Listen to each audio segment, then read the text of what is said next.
Ouais, bonjour Nico. Donc on va dire que ton recrutement est terminé pour cette saison ou pas? Oui, alors il est terminé pour la première partie de saison, puisque on a les recrutements qu'on souhaitait. Voilà, il y a une attaquante, on n'a pas pu conclure avec une attaquante sur cette fin de mercato, puisque c'était un petit peu compliqué au niveau administratif, mais on sait qu'on a la capacité de le faire à la trêve.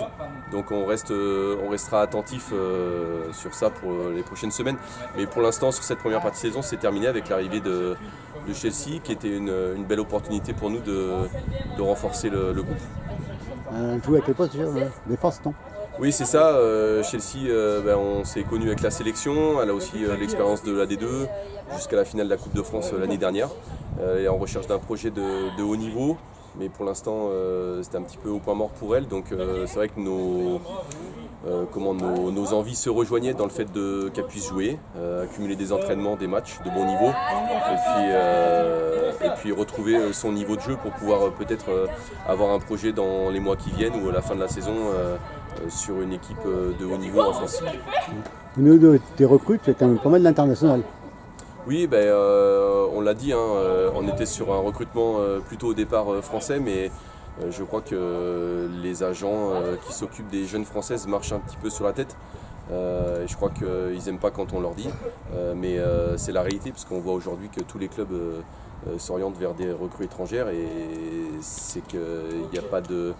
Il n'y a pas de demi-mesure, simplement il faut être factuel. Pour les opportunités financières qu'on a, on a un meilleur niveau sur des joueuses étrangères que sur des joueuses françaises.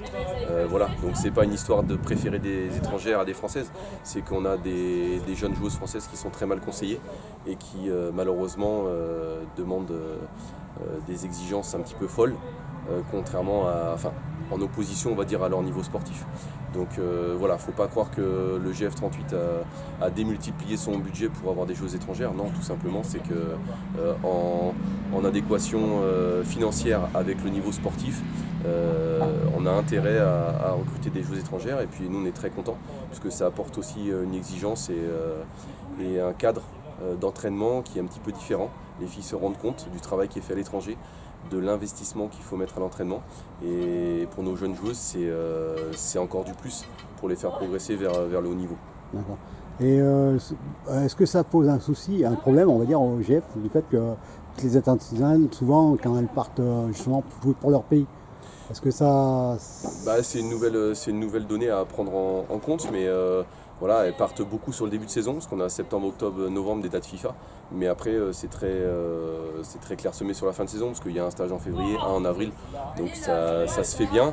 Et puis c'est des joueuses de très haut niveau. Donc comme diraient certains entraîneurs, voilà, comme au PSG ou comme à Lyon, il vaut mieux avoir 15 joueuses qui partent en équipe nationale que 0.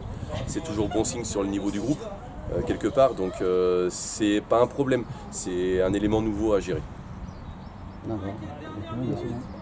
Merci beaucoup. Ok.